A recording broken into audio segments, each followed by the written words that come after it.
시간이 되어서 일단 바로 시작하도록 하겠습니다.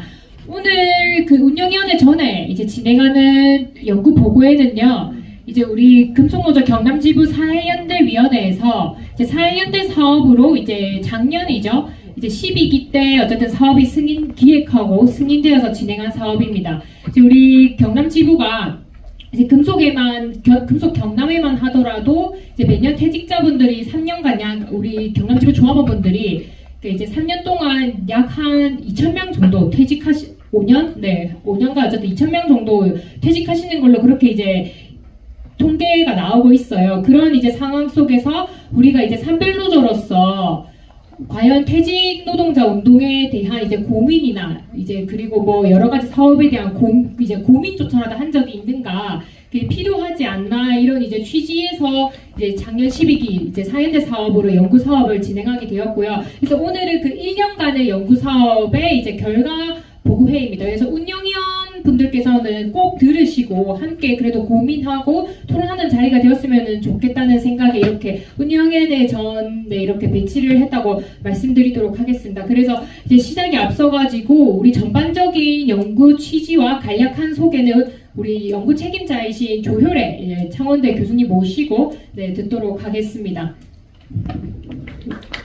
간단하게 그 서론 부분을 봐주시면 되겠습니다. 전반적인 연구 취지와 의미에 대한 부분이거든요. 그래서 지금 우리 조은성 부장님 말씀하셨던 것처럼 베이비 부모 노동자들의 이제 정년퇴직이 지금 대규모로 진행이 되고 있습니다. 지금 앞으로 10여 년 안에 이제 마무리가 될 텐데, 이 중고령 노동자들이 대부분 이제 사실은 경제적 노후의 삶, 경제적 불안을 안고 있다고 하는 거고요. 두 번째는 이 베이비 부모 노동자의 대량 퇴직이 87년 민주노조 운동 세대의 본격적인 퇴장을 의미한다고 보입니다. 이게 이제 지역 노동자 운동의 연속성 그리고 활력을 유지하는 문제를 제기하고 있습니다. 왜냐하면 정년 퇴직자들이 많고 대규모로 퇴직되면서 이 사람들이 기존의 조합원 정체성을 또 역시 사라지고 있는, 더 이상 노동조합 조합원이 아니다, 이렇게 되고 있죠. 세 번째는 민주노조 운동 세대 은퇴와 함께 이 민주노조 운동의 전통, 경험, 인적 역량이 소실되고 있다고 보입니다. 그래서 과거의 퇴직 노동자들이 자연스럽게 노조에 탈퇴를 하면서 진보적 노동운동에 참여를 하고 역량을 발휘할 기회를 잃고 개별적으로 고립되는 양상들이 보여지고 있습니다. 네 번째로는 퇴직 노동자 대다수가 중소기업의 비정규직으로 재취업을 하는 경우가 많습니다. 그래서 이 산별노조가 퇴직자 조직화라고 하는 게 사실은 기업의 틀을 넘는 지역 사업의 일환이고, 지역 조직화를 통해서 소속과 참여 단위로서 노동조합 역량을 재배치하는 문제이기도 합니다. 그리고 다섯 번째로 이 고령 노동자, 퇴직자 조직화는 또 사실 비정규 노동자 조직화와 중첩되는 영역이기도 하지만 이 접근을 달리하는 또 새로운 사업 영역이기 때문에 나름대로 창의성과 상상력을 발휘해야 되고 또 상당히 높은 헌신성이 또 필요한 사업입니다. 그래서 퇴직노동자 조직화라고 하는 게 노동조합과 협동조합, 시민단체의 성격이 또 중첩되는 영역이기 때문에 상당히 노조 자체 사업을 포함해서 다양한 영역에 걸친 노력이 필요한 부분이라고 생각됩니다. 이런 의미가 있는데도 불구하고 지금 퇴직 노동자를 대상으로 한 이 고령화 시대의 노동조합의 정책이 과연 뭐냐? 그게 이제 그런 과제가 지연되고 있습니다. 노동조합이 퇴직자들을 대규모로 퇴직하고 있는 고령 노동자들을 위해서 어떤 정책적 노력을 기울여야 될지, 그리고 이들을 노동조합의 틀을 통해서 어떻게 보호할지, 또 선배 노동자의 경험과 역량을 어떻게 활용할지, 이런 부분들을 고민해야 되는 거라고 생각이 됩니다. 그래서 이번 보고서는 크게 이 세 부분으로 나눕니다. 먼저 이제 전체적인 퇴직 예정자, 퇴직자들에 대한 이 설문조사를 통해서 실태를 파악하는 부분이 있고요. 그 다음에 퇴직자들을 대상으로 해서 저희가 심층 면접을 진행을 했습니다. 심층 면접 부분이 두 번째고, 세 번째로는 기존의 퇴직 노동자, 고령 노동자들을 조직화한 노동조합 사례들이 있습니다. 그 사례들을 분석해서 어떤 함의와 우리가 시사점을 얻을 수 있는지, 크게 세 부분을 발표를 진행을 하도록 하겠고요. 두 번째 먼저 그 황일훈 선생님께서 이 설문조사 결과를 중심으로 해서 퇴직 노동자 실태를 말씀해 주시겠습니다. 일이라고 합니다. 제가 여러분들 여러분들한테 오늘 발표할 내용은 설문조사 결과가 되겠습니다. 퇴직을 앞두고 있는 정년퇴직 예정자, 그 다음에 퇴직하신 분들 이렇게 두 그룹으로 나누어서 퇴직 이전에 어떤 상태이고 어떤 생각을 하고 계시고 이제 이런 부분들이 하나 크게 발표를 하게 되고요. 다른 하나 이제 퇴직하신 분들이 어떻게 살고 있는지 궁금하잖아요. 그 부분들을 설문조사를 통해서 설문조사를 했었고 그 결과를 발표를 드리도록 하겠습니다. 20분에서 25분 정도로 빨리 끝낼 수 있도록 해보겠습니다. 첫 번째 그 전에 경남 지역의 고령자 혹은 중고령자 특히 이제 제조업에 종사하고 있는 분들이 규모가 어느 정도인지 금속노조 지금 경남 지구에 퇴직 아시다시피 이제 계속 정년퇴직자가 증가하고 있는데요. 어떤 상황인지 그 부분을 먼저 간략히 짚어보도록 하겠습니다. 그리고 두 번째, 세 번째는 설문조사 결과가 되겠고요. 마지막은 간단하게 한 세 가지 정도로 설문조사를 통해 가지고 노동조합이 좀 고민했으면 하는 내용들을 제시를 해볼까 합니다. 경남의 인구는 324만 명이라고 합니다. 그 중에서 현재 55세 이상은 127만 명, 약 40%가 55세 이상이 되고요. 65세 이상은 21%. 아시다시피 이제 점점 중고령자의 비율이 늘어나고 있을 거고 앞으로도 늘어날 것이라고 하는 소식은 익히 알고 계시리라 생각됩니다. 그리고 이거는 이제 성 연령별 얼마나 많이 경남 지역에 있는 인구들이 일을 하고 있느냐.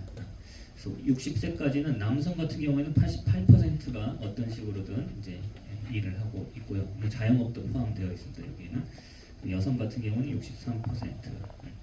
그래서 60세 보통 우리가 이제 정년퇴직이 60세로 잡으니까 60세부터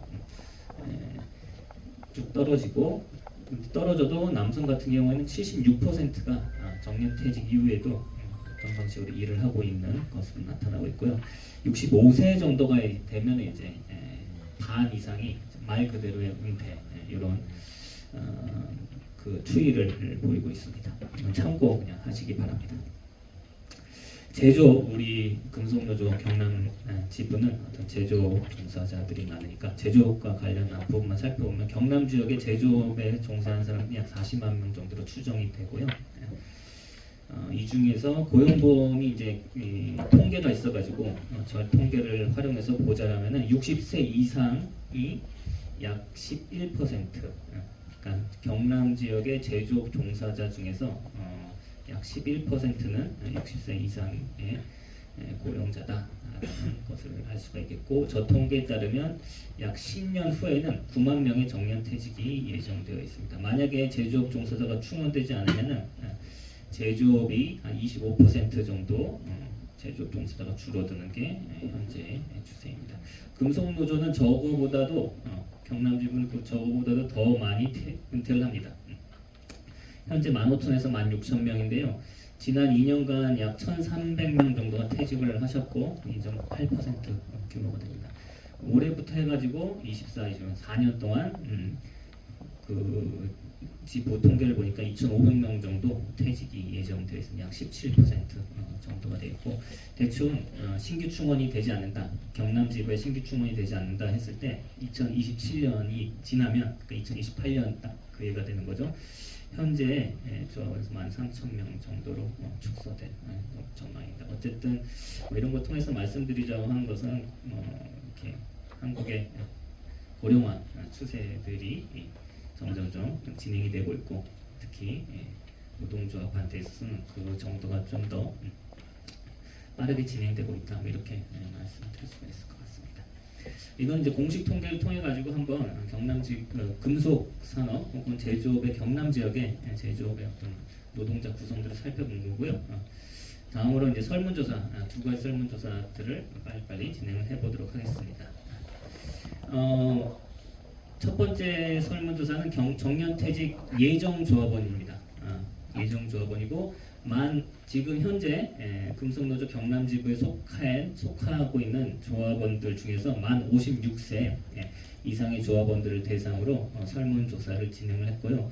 모두 652명이 응답을 해주셨는데 뭐 이러저러한 이유로 그 응답 몇 가지 응답을 제외하고 총 분석 대상은 617명, 그러니까 617명을 대상으로 한 주요한 결과들을 말씀을 드리도록 하겠습니다.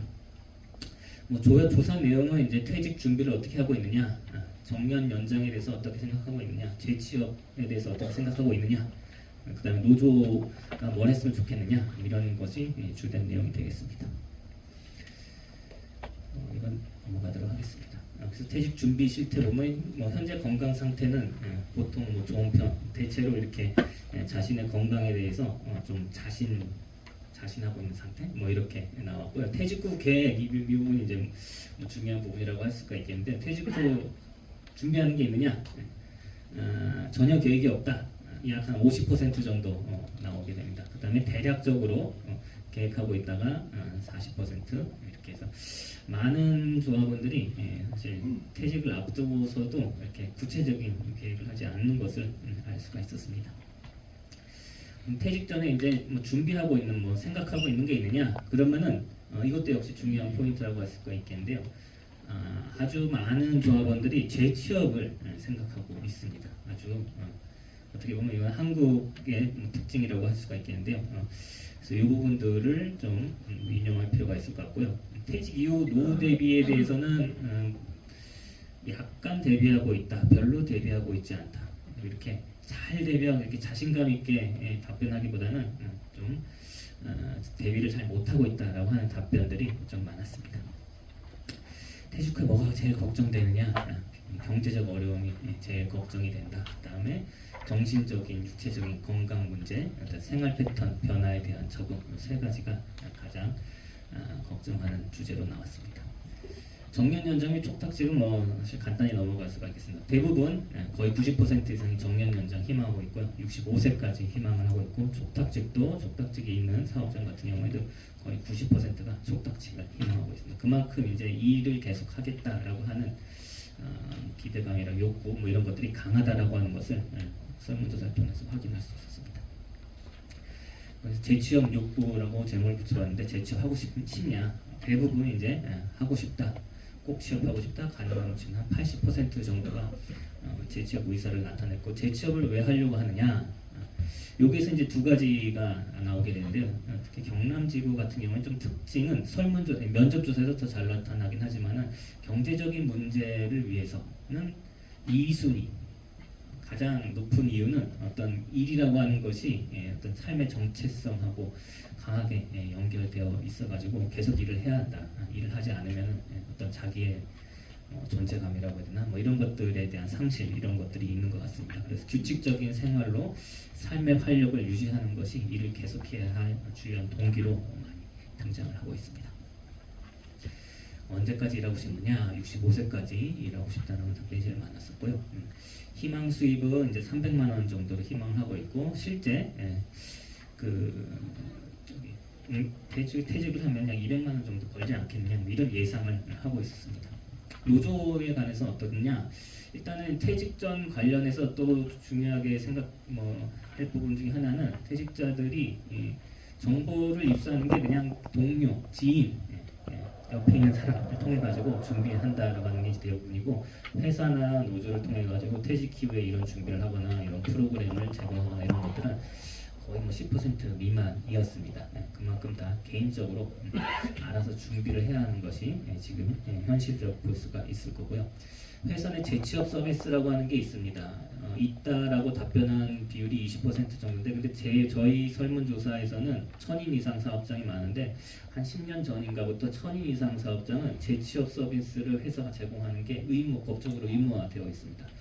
그래서 실제로 법을 안 지키고 있는 건지, 아니면은 회사에서는 서비스를 제공하지만 참여를 안 하는 건지 확인하기 어렵지만은, 실제 조합원들은 재취업 서비스를 경험하지 않는 경우가 80% 정도였고, 그런데 설문조사를 통해서 물었을 때는 재취업 서비스 같은 게 있으면 좋겠다라고 답변하는 경우가 상당히 높아요. 거의 80에서 90% 응답자들이 재취업 서비스가 필요하다라고 답변을 하고 있습니다.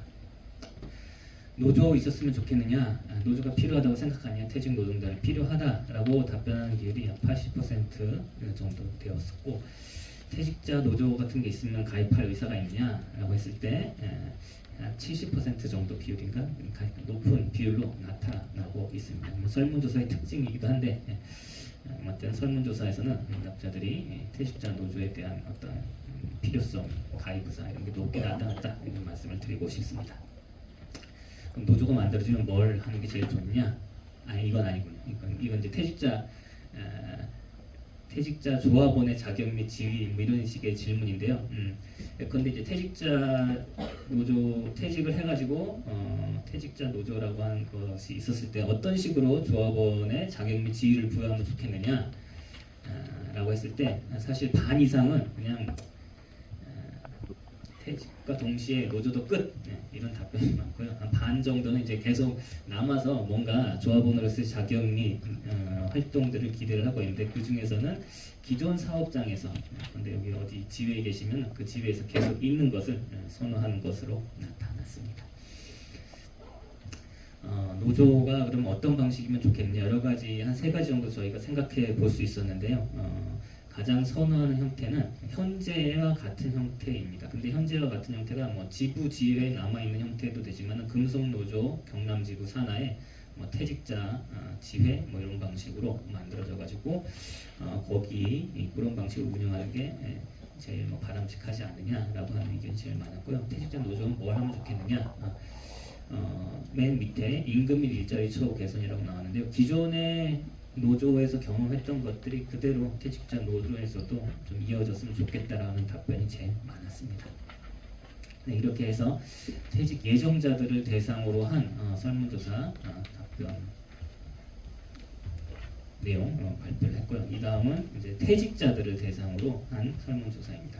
앞서 내용과 크게 다르지는 않습니다. 크게 다르지는 않고, 근데 한 가지 이 퇴직자 같은 경우에는 어떤 사람을 설문조사했는지 좀 말씀을 드려야 될 필요가 있는 것 같습니다. 퇴직 예정자는 앞에서 퇴직 예정자는 금속노조 조합원들, 현재 조합원들이기 때문에 나름 이렇게 일관된 답변이라고 해야 동질적인 답변 이런 것들이 상당히 많이 나온 편인데 퇴직자는 설문조사를 하기가 되게 힘들었습니다. 이미 퇴직을 하셔가지고 그래서 3가지 방식으로 설문조사를 했기 때문에 설문조사에 응답한 사람들의 어떤 특성이 좀 이질적인 성격들이 좀 많습니다. 그래서 그 감안하셔가지고 설문조사 결과를 해석하셔야 될 겁니다. 그래서 첫 번째는 금속노조에서 이 퇴직하신 분들을 연결해가지고 한 조사한 게 한 30-40% 정도 그렇게 해서 조사를 했었고, 또 하나는 이제 거제 지역에 거제 이음 나눔 유니온이라고 퇴직자 노조 비슷하게 만들어서 활동하고 있는 단체가 있는데 그 단체의 협조를 통해서 설문조사한 게 있습니다. 그러다 보니까 거제 지역, 특히 이제 대우조선 출신의 어떤 응답자들이 많이 뽑힌 게 한 파트가 있고요. 마지막으로는 그 경남 신중년 이모작 노동조합 이렇게 해가지고 최근에 이제 경남 창원 지역에 조그맣게 만들어진 이렇게 퇴직자 모임이 있는데 그 모임을 통해 가지고 또 설문조사 협조를 받았습니다. 그 모임에서 답변하신 분들은 금속노조 소속 사업장도 있지만은 좀 중소규모의 사업장도 많이 분포되어 있습니다. 그래서 그렇게 3가지 경로로 설문조사 응답자를 구했고 총 응답자는 150명. 그래서 케이스가 작은데 충분히 대표하고 있느냐 퇴직자들을 뭐 이런 것들은 말씀하기가 어렵긴 하지만 그래도 참고할 수 있지 않을까 생각이 듭니다. 빨리 진행하도록 하겠습니다. 그 주 조사 내용은 앞에와 비슷한데 퇴직자이기 때문에 이제 퇴직 전후에 어떻게 살고 있느냐 뭐 이런 게 들어가는 거죠. 퇴직 후에 재취업한 사람이 있고 퇴직 후에도 아직 일자리를 가지고 있지 않는 사람들이 있는데 각각의 경우에 대해서 이제 구분해서 질문을 드렸고요.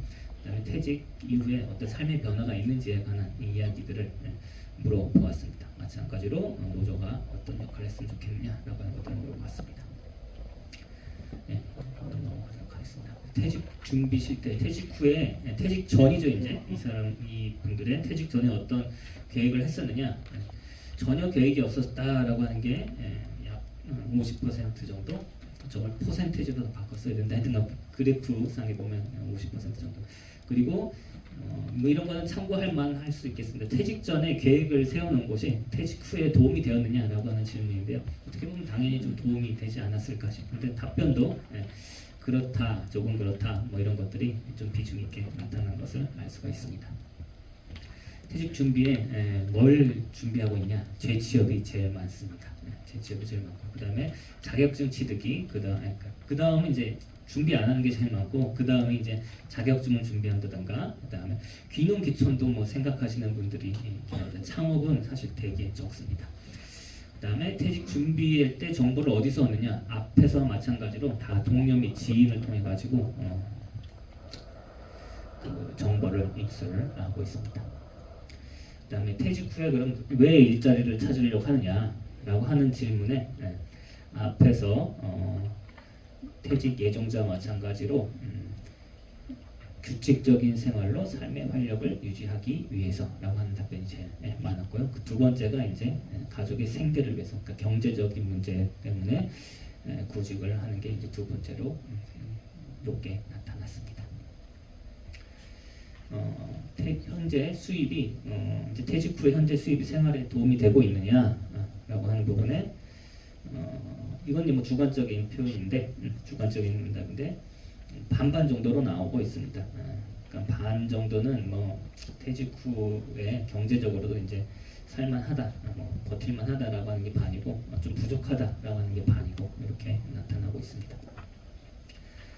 퇴직 후에 취업자 현황, 그러니까 퇴직 후에 재취업한 사람들이 어떤 일자리에서 일하느냐. 뭐 간단하게 말씀드리면 기존의 일자리에 비해서 상당히 현저하게 낮은 일자리, 그러니까 그냥 최저임금에 맞춘 일자리가 대부분의 이제 그 퇴직 이후의 일자리다라고 하는 게 어떤 현실로 이렇게 그려지고 있습니다. 그래서 50인 미만 사업장 종사자가 85%였고, 그다음에 아무래도 금속 산업 중심으로 조사를 해서인지 퇴직자들 경우에 반 이상은 제조업에 다시 취업하는 경우가 많았습니다. 자영업하는 경우는 3.8%인데 저거는 아마 한두 명 정도 라는 의미가 되겠고요. 단순 노무직으로 일을 하는 경우가 많고, 정규직 고용 형태는 20%, 비정규직 고용 형태 대부분 80% 이상으로 나타나고 있습니다. 만족도 조사를 했을 때 한 6가지 항목을 물어봤는데 가장 만족하지 않는 건 이제 임금 수준이 가장 만족하지 않는 것, 그다음 고용 안정성, 노동 강도, 이런 게 불만족스러운 거죠. 불만족스러운 거 나타나고 있습니다. 퇴직 후에 이제 일을 하지 않는 경우가 있습니다. 그 왜 일을 안 하느냐? 두 그룹이 있는데 일을 하려고 하는데 일자리를 못 찾는 경우가 이제 36%, 계속 일자리를 찾는 경우가.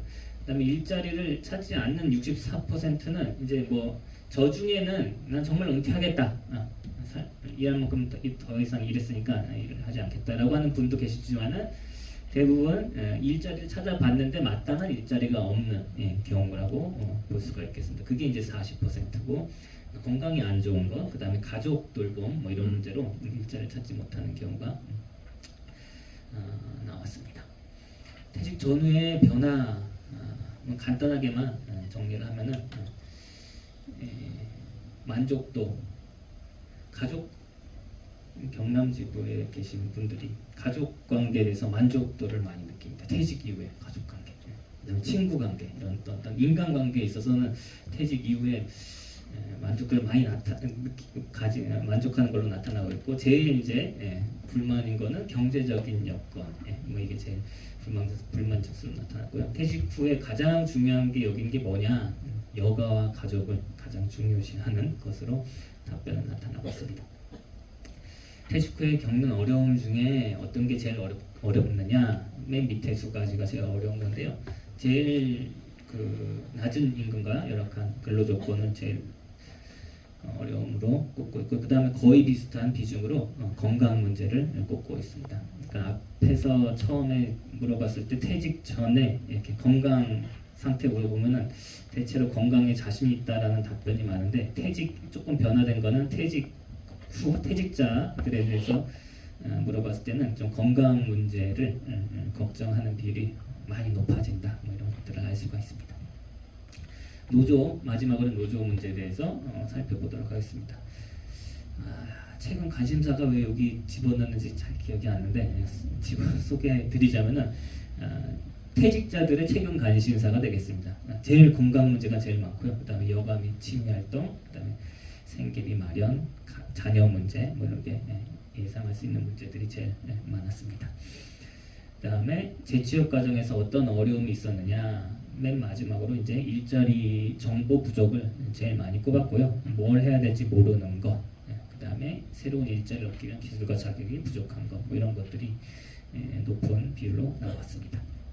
노조에 대해서 어떻게 생각하느냐, 노조가 필요하다. 이게 저기보다는 조금 높게 나왔습니다. 퇴직 예정자에 비해서 퇴직자들이 노조 필요성이 한 3-4%인가 좀 높게 나왔고요. 노조 가입 의사도 조금 더 높게 가입할 의사가 있다. 뭐 이런 것들은 한번 생각해 볼 만한 부분이 아닌가 이렇게 생각됩니다. 퇴직자를 위한 노조는 뭘 해야 되느냐?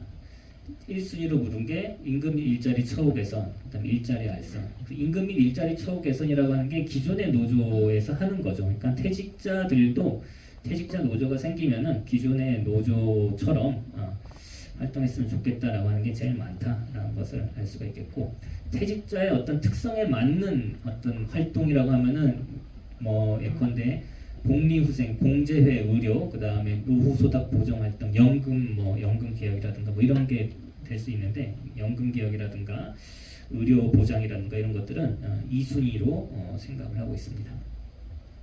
선호하는 퇴직자 노조 형태는 앞에 퇴직 예정자와 마찬가지로 금속노조 산하의 퇴직자 지분화 지위 형식이면 좋겠다. 자, 이렇게 해서 설문조사 결과 다 많이 소개를 해드렸고, 자세한 내용은 뭐 자료집을 참고하면 조금 더 자세한 내용들이 있고, 자료집에서는 이제 뭐 지역별로도 한번 살펴보기도 하고 소득별로도 한번 살펴보기도 하고 이런 식으로 몇 가지 나눠서 살펴봤으니까 그런 것들을 조금 더 참고할 수 있을 거라 생각이 듭니다. 제가 마무리하면서 3가지 정도 설문조사 결과를 통해서 노조가 생각해봤으면 하는 내용 말씀드리고 마치도록 하겠습니다. 첫 번째는 퇴직 예정자들에 대해서 노조가 어떤 방식으로 어떤 정책 개입을 할 필요가 있다. 그 많은 퇴직 예정자들이 앞에 설문조사에서 볼 수 있듯이 좀 준비를 잘 하지 못하거나 준비하는데 어려움을 겪고 있는데, 이런 부분에서 노조가 기존에 제공해야 할, 그러니까 법적으로 제공해야 할 재취업 서비스, 재취업 지원 프로그램 뭐 이런 것들을 회사한테 요구를 한다거나 그다음에 거기에 그 교육 프로그램에 관여를 한다거나 뭐 이런 부분들을 노조가 할 수 있는 부분들이 아닐까라는 생각이 듭니다. 두 번째는 이제 퇴직자 퇴직 이후에 퇴직자들, 퇴직 노동자들에 대해서 노동조합이 관심을 가질 필요가 있겠다. 관심을 가져야겠지만 이제 조금 더 나아가지고 뭔가 개입하면 좋겠다라고 하는 게 제가 하고 싶은 얘기입니다. 퇴직 예정자들의 상당수가 퇴직 이후에 재취업을 희망을 하고 있고요. 그 다음에 퇴직자들도 상당수가 재취업을 하고 있습니다. 그리고 이러한 일자리들이 기존의 일자리보다 노동 조건이 좀 약화되는 일자리가 됩니다. 또 다른 생각해 보면은 이들도 여전히 퇴직 이후에도 노동자로서의 삶을 이어나간다라고 하는 거죠. 그런 점에서 어떤 이 노조가 개입할 수 있는 도의적인 차원에서든 아니면 조직적인 차원에서든 뭔가 퇴직 노동자들을 위한 어떤 목소리들을 내야 되지 않을까라는 말씀을 드릴 수가 있겠습니다. 마지막으로는 그런 점에서 두 번째 문제와 연관된데, 가장 적극적인 방식은 이제 퇴직자 노동자들에 대해서 좀 강한 의미에서의 조직화라고 하는 것을 좀 적극적으로 검토할 때가 아닌가 이렇게 말씀을 드리고 싶습니다. 퇴직 예정자들도 그다음 퇴직자들도 노조가 필요했으면 좋겠다. 그다음에 노조가 만들어지면 가입하겠다라고 이제 이야기를 했는데 이 설문조사하니까 좀 긍정적인 답변을 많이 한다는 특징이 있지만 그런 것들을 감안하더라도 저러한 답변들을 통해 가지고 뭔가 퇴직자 노조가 만들어지면 가입할 사람도 있고 그러니까 지속할 수 있는 근거가 되지 않을까라는 생각에 이렇게 말씀을 드렸습니다. 제 발표는 이렇게 마무리하고 다음 발표 이어서 넘기도록 하겠습니다. 감사합니다. 발표는 앞에 지금 황현일 교수께서 발표하신 퇴직자 실태조사를 심층면적으로 인터뷰한 내용입니다. 여러분 갖고 계신 자료집에 76페이지를 보시면 되겠습니다. 그래서 이제 설문조사만으로는 퇴직자들의 정확한 실태라든가 욕구를 확인하기가 어렵기 때문에 대표적인 사업장별로 이렇게 그 퇴직자들을 추려서 저희들이 한 1년 동안 퇴직 예정자, 퇴직자 한 24명 정도를 인터뷰를 했습니다.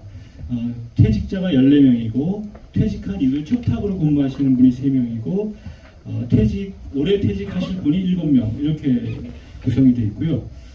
대부분 이제 금속노조 경남지부 소속 사업장에 계시거나 거기서 은퇴하신 분들을 대상으로 조사를 했습니다. 그러니까 연령상으로는 주로 59세에서 많으면 67세 보통 한 62, 34세, 2, 3세 이런 분들이 대부분이고 주로 뭐 길게 치면 40년 이상 근무하신 장기 근속을 하고 정년 퇴직하신 분들을 중심으로 저희가 인터뷰를 했습니다.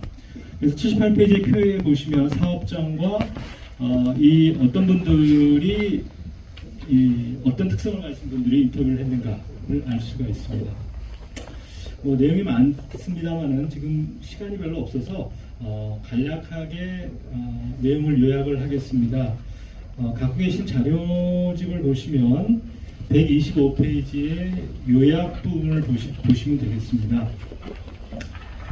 저희들이 크게 이제 소득과 지출, 구직활동, 근로조건, 그리고 일상에서의 어떤 변화, 노동조합에 대한 태도, 퇴직자 노조에 대한 의견, 뭐 이런 부분들을 좀 나눠서 여쭤봤고 간략히 말씀을 드리면 앞에서 우리 황일일 선생님이 발표하신 설문조사 결과와 크게 실태와 관련해서는 다르지 않습니다.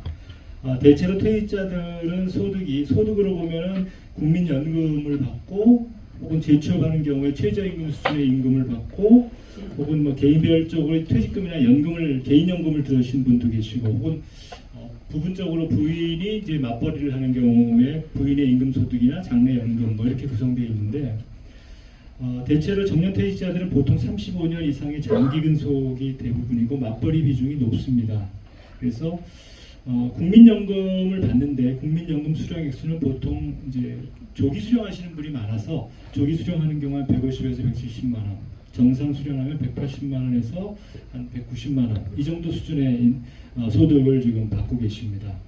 그래서 퇴직자들이 퇴직한 후에 재취업하신 분들이 상당히 많은데 재취업을 하면 얼마를 받습니까? 여쭤보면 잔업을 포함해서 한 달에 한 240에서 300 정도 수준. 그러니까 최저임금보다 약간 높은 수준의 임금을 받는다 이렇게 보시면 될 것 같습니다. 그래서 대부분 노후 생활은 현재 일하고 있는 최저임금과 국민연금 조기 수령한 것을 합쳐가지고 이제 퇴직 전의 생활을 최소화해서 유지한다.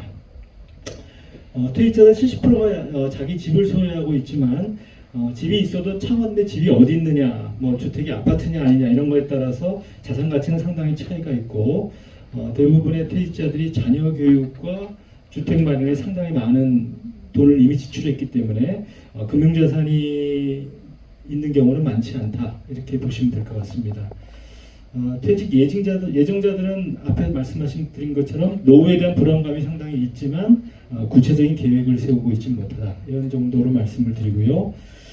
일자리와 관련 퇴직자들이 그러면 이제 은퇴를 했으니까 쉴 거냐 아니면 계속 다시 일을 할 거냐 태도가 두 가지로 나뉩니다. 한편으로는 본인도 이제는 일 그만해서 좀 쉬고 싶다 노동에서 해방되고 싶다는 생각이 있고 동시에 뭐 건강하기도 하고 경제적으로도 그런데 이렇게 놀 수만 없잖아요. 이 두 가지 생각이 좀 맞부딪혀 가는데 시간이 지나면서 이제 더 일을 해야 된다라고 하는 현실을 받아들이는 그런 양상을 보입니다. 그래서 일을 한다라는 게 어떤 의미가 있으십니까? 이렇게 여쭤보면 기본적으로 이제 가족과 직장에서 자기에게 주어진 책임을 다한다. 이런 것을 생각하고 또 실제로 일을 빼고서 자기 삶과 정체성을 생각하기 힘들기 때문에 일하는 것이 자신의 삶과 정체성을 유지하는 이런 것으로 생각하는 경우가 대부분입니다. 재취업의 동기는 앞에서 말씀드린 것처럼 집에서 놀기 지겹고 일상의 무료함을 벗어나서 리듬감을 찾기 위해서 다닌다. 이런 경우가 적지 않은데 주로 대기업의 퇴직자들의 경우에 상당히 이런 답변들이 많습니다. 그렇지만 조선이라든가 또 노동 강도가 높은 업무에서 퇴직하신 사람들은 또 제조업 취업을 기피하는 경우도 경향돼 있습니다. 주로 아까 발표한 것처럼 건강과 체력에 대한 관심이라든가 이런 것 때문에 재취업과 관련해서 일단 높은 노동 강도와 장시간 노동에 대한 회피 심리가 대단히 강하다. 일반적으로는 보면 정년을 퇴직하고 촉탁 1년 내지 2년 근무하고 실업급여 9개월 수급하고 그 다음에 이제 지인을 통해서 협력업체에 재취업을 하거나 아니면 광고를 통해서 단순 노무직에 재취업을 하고 그리고 국민연금을 수령한 이후에 한 65세에서 70세 사이에 완전한 은퇴 이런 식의 경로를 거치는 것으로 보입니다. 그래서 정년 퇴직자들이 대체로 퇴직 이후의 변화에 대한 두려움과 새로운 적응의 어려움이 있기 때문에 다른 업종, 다른 업체로의 이직보다는 현재 일하는 곳에서 일하는 사람들과 같은 일을 계속하기를 선호하고 있습니다. 그래서 촉탁이라든가 사내협력업체를 가장 선호하고 그렇지 않은 경우에 이제 중소업체, 경비, 시설 관리 이런 것들을 선호하는 양상을 보이고 있습니다. 그래서 재취업을 선택할 때 가장 중요한 변수는 새로운 일이 얼마나 노동 강도가 세냐, 그다음에 자신의 건강과 체력이 얼마나 받쳐주느냐 이 두 가지가 제일 중요하고 또 대기업 노동 퇴직자들의 경우는 이제 원래 기업에서 갖고 있던 기업 특수적인 숙련이 있기 때문에 그런 것들이 인정받지 못할 때 정신적 스트레스가 상당히 있을 수 있다. 그런 양상들을 보입니다. 그리고 퇴직자들이 갖고 있는 숙련이라든가 기량에 따라서 퇴직 이후에 재취업할 기회가 상당히 차이가 난다. 그리고 퇴직자들이 퇴직을 할 때 가장 일반적인 방식은 앞에서 말씀드린 것처럼 지인을 통한 연고 취업인데 연고를 통해서 재취업을 하기 위해서는 상당한 정도 사회관계가 원만하고 또 나름대로 근무 능력에 대한 평판, 인정을 받아야 협력업체가 취업이 가능하다. 이제 이렇게 알 수 있을 것 같습니다. 그러나 이제 재취업을 하더라도 이게 아까 보신 것 50인 미만의 영세 업체들이기 때문에 주로 계속 일할 수 있느냐, 재계약 가능하냐, 이거는 업종의 경기라든가 물량 변동에 따라 대단히 불안정한 그런 양상을 보이고 재취업할 때 연령 제한 때문에 상당히 큰 어려움을 겪고 있는 것으로 나타납니다. 그다음에 저희가 이제 촉탁으로 근무하시는 분도 많고 퇴직 예정자들도 경우에 촉탁 제도가 대단히 중요한데 이건 뭐 여기 계신 분들이 다 잘 아실 겁니다. 촉탁을 기업마다 차이가 있습니다. 어떤 기준으로 얼마나 채용할지, 얼마나 오래 채용하는지에 따라서 기업별로 상당한 활용 방식이 다르고 대부분의 촉탁은 몇몇 기업 회사를 제외하고는 조합원 자격이 없는 그런 조건에서 이제 일을 하고 있습니다. 그래서 기업 방침이나 노선 협상력에 따라서 촉탁 제도가 얼마나 유리하냐도 차이가 있는데 예컨대 로템 같은 경우가 촉탁 기간이 2년으로 가장 길고 뭐 하나오션은 정년을 61세로 연장하는 대신에 촉탁에 대한 규정이 없고 효성 같은 경우는 촉탁을 한 2년 정도 할 수 있고 뭐 이런 식의 기업별 차이가 많은데 대체로는 1년 정도의 촉탁을 원하면 할 수 있는 그런 방식으로 임용을 하고 조합원 자격은 지회별로 되게 다양하다 이렇게 보시면 되겠습니다. 그리고 대부분 촉탁 측은 촉탁 기간 연장을 원하긴 하지만 이게 정년 연장 문제가 중첩이 돼서 현재 노조가 나서기 어려운 상황으로 보입니다. 네 번째로 퇴직 후에 재취업자의 근로 조건을 보면 말씀드린 것처럼 대부분 기본급 수준 최저임금이거나 약간 높은 245신급 정도. 중소기업의 경우는 이제 60세 정년 이후에 임금을 삭감하기 시작해서 최저임금에 달할 때까지 매년 재계약할 때마다 임금을 삭감하는 방식으로 게다가 65세까지 도달하면 최저임금 수준에 오면 해고하는 이런 방식을 많이 쓰는 것 같습니다. 그리고 협력업체 일자리는 대부분 물량 변동의 영향을 받기 때문에 노동시간 유연성이 대단히 높고 뭐 일하러 갔다가 일이 없어서 퇴근하는 경우도 있고 뭐 이런 부당한 일이나 저임금 이런 부분에 대한 불만이 많기는 합니다만 대부분 어쩔 수 없다. 속으로 사귀는 모습이지만 오히려 높은 노동 강도에 대해서는 좀 적응하기 힘들어하는 이런 문제가 있는 것 같습니다. 퇴직 후 일상에서 보면은 주로 뭐 돈도 돈이지만 시간을 어떻게 보낼 것인가, 생활 리듬과 건강 관리 이런 것들을 대단히 중요시하고 있고 대부분 이제 근골격계 질병이라든가 이런 부분이 많고 그래서 건강에 대한 자신감이 자기가 재취업을 할 것이냐 말 것이냐 삶의 질 결정은 상당히 중요한 요인으로 작용하고 있는 것으로 보입니다. 퇴직 이후에 교양을 생각하는 노동자가 의외로 많지 않고 주로 사회관계가 형성되어 있고 재취업이 쉬운 창원에 그냥 남아있겠다 이런 분들이 상당히 많고 또 상당수는 이 경남 일원이기 때문에 주말 농사에 참여해서 주말마다 이제 왔다 갔다 하는 이런 경우가 많습니다. 퇴직과 동시에 대부분 이제 직장 내 인간관계는 대부분 소원해지고 점차 관계 단절로 이행돼 한 2년 정도 지나면 자연스럽게 관계가 단절되는 게 일반적인 것 같습니다. 그래서 퇴직 후 생활은 아까 가족 관계에서 만족도가 이제 높다고 말씀하셨는데 두 가지 양상이 다 같이 나타나는 것 같아요. 하나는 심리적 위축과 우울감을 경험하는 은퇴한 사람들의 경우에 가족 관계가 오히려 나빠지는 경우도 있고 또 한편으로는 같이 있는 시간이 많아서 가족 관계가 좋아지는 경우가 있고 그렇게 나누어지는 것 같습니다. 저희들이 심층 인터뷰에서 집중적으로 여쭤봤던 건 노동조합에 대한 문제였습니다. 노동조합에 대해서 어떻게 생각하십니까? 퇴직자 노조에 대해서 어떻게 생각하십니까? 이런 질문이었는데요. 대부분의 퇴직자들이 퇴직 이후의 노조에 대해서는 큰 기대를 하고 있지 않다. 노조가 퇴직자에게 무엇을 해줄 수 있을까에 대해 생각해본 바도 별로 없고 퇴직한 이후의 삶에서 노동조합에 대해서 고민한 적이 별로 없다. 이렇게 말하는 대부분 이 노동조합 활동가 출신이 상당히 많은데도 불구하고 그런 응답이 제일 많았습니다. 그래서 중소기업 노동자들은 오히려 이제 노동조합의 보호, 부당한 대우의 노동조합의 보호를 해줬으면 좋겠다는 생각이 많긴 하지만 또 법률적인 측면에서 노동조합의 도움이 필요하다고 생각을 하지만 큰 기대는 현실적으로 뭐 가능하겠느냐. 그래서 보통 표현으로는 자신들은 법의 인간이다. 일단 다 두고 와야 취업이 가능하고 직장 생활을 하려면 근로자로서 노동기본권이나 노동사무권 이런 것들은 다 일단 접어두고 해야 취업이 가능하다. 이렇게 말씀들을 하시고 그래서 퇴직자나 퇴직 예정자 상당수가 이 산별노조에 대한 이해가 부족하고 퇴직을 하면 노조에서 자동으로 탈퇴된다. 이렇게 생각하는 사람분들이 대부분이고 또 실제로 퇴직과 함께 조합과의 모든 관계가 단절되는 것도 자연스러운 것으로 받아들이는 경향이 있습니다. 그러면 이제 퇴직자 노조에 대해서는 어떻게 생각하시느냐 여쭤보면 퇴직자 노조에 대해서는 대체로 아까 설문에서 그렇고 있으면 좋을 것 같지만 현실성은 약하다. 이런 중론입니다. 크게 세 가지 시각이 있는데요. 첫 번째는 퇴직자 노조가 필요하고 의미가 있다라고 하는 규범적인 측면에서 접근하는 시각입니다. 그래서 대체로 모두가 가입하고 공익활동을 중심으로 대의를 위해서 활동하는 노조가 있으면 하겠다. 이게 이제 주로 간부나 활동가 출신들이 이런 응답을 많이 보이셨고 퇴직 이후에 조합원들이 노조에서 벗어나면 급속하게 보수화가 되고 이게 뭐 퇴역기 부대로 간다. 이런 것들을 방지하기 위해서라도 퇴직자 노조가 필요하고 일찍이 노조에 묶어둬야 된다. 이런 말씀들을 하신 기본적인 시각이 있고 두 번째는 퇴직자들의 요구에 대응하는 이 노조의 대중조직 역할을 강조하는 실용적 시각이 있습니다. 그런데 퇴직자들을 위해 재취업 발산이라든가 일자리 정보, 고령자 복지 이런 대중적인 노조 활동이 실제로 노조를 대중조직을 할 수 있는 현실적인 방안이다. 이런 의견이 있고 또 노조의 보호가 필요하다. 비정규직 노동자에 대해서. 그렇지만 세 번째로 퇴직자들의 노조 참여는 사실상 불가능하다. 이렇게 보는 회의적인 시각도 많습니다.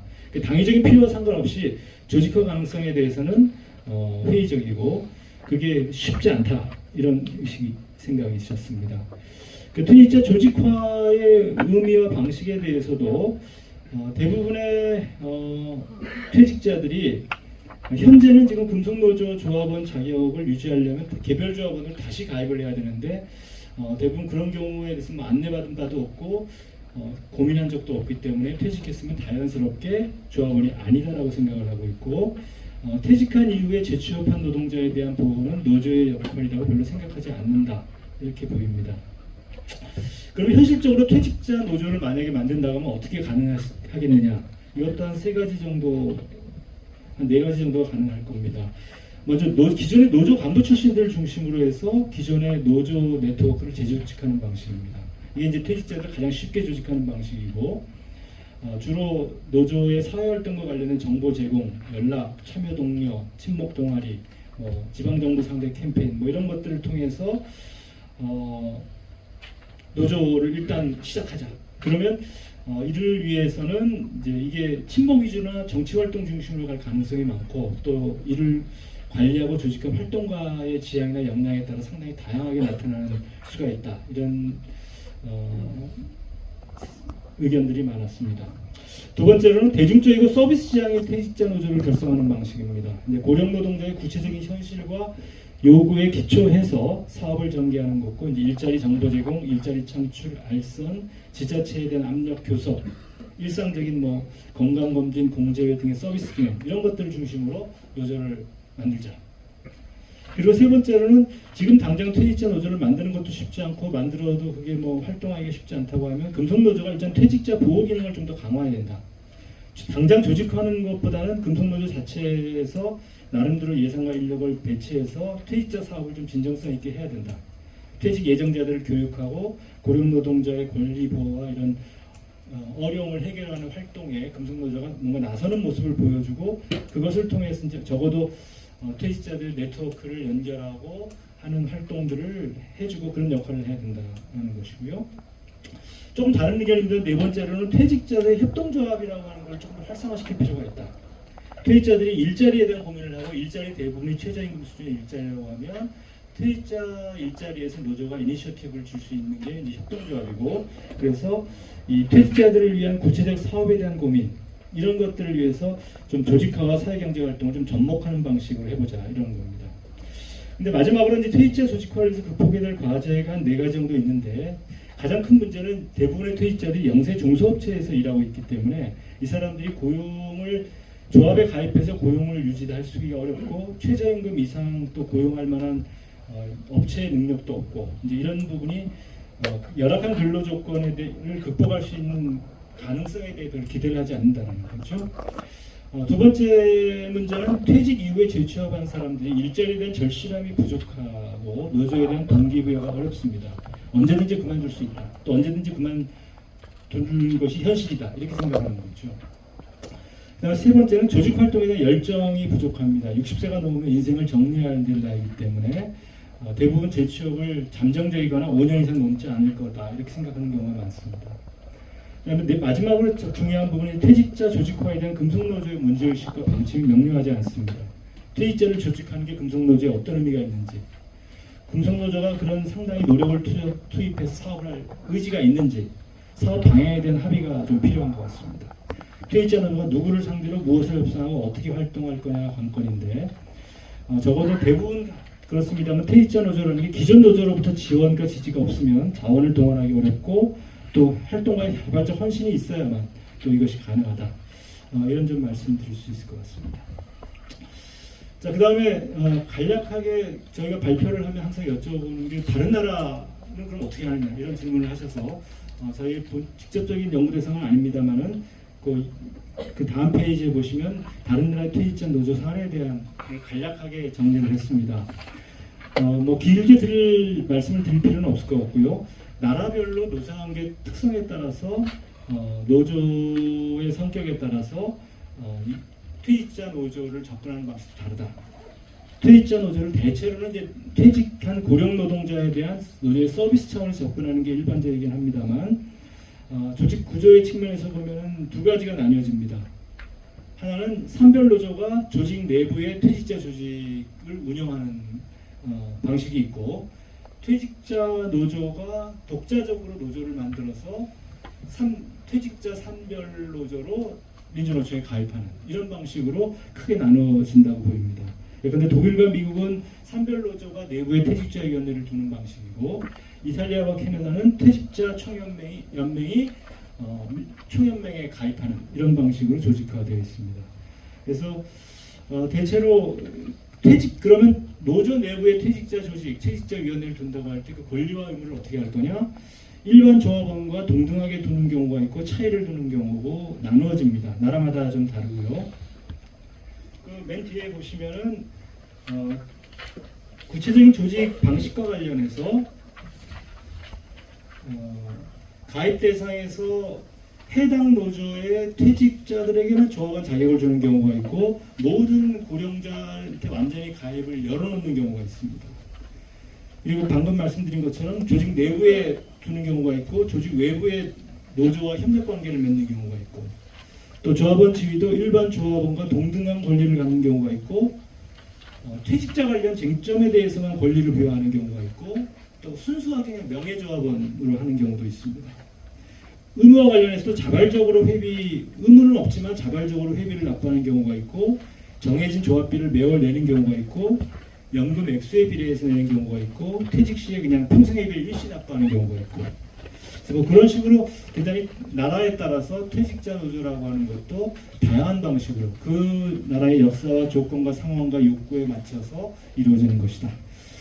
자, 다음 발표를 한국의 퇴직자 노조에 대해서 우리 김종수 소장님 해주시죠.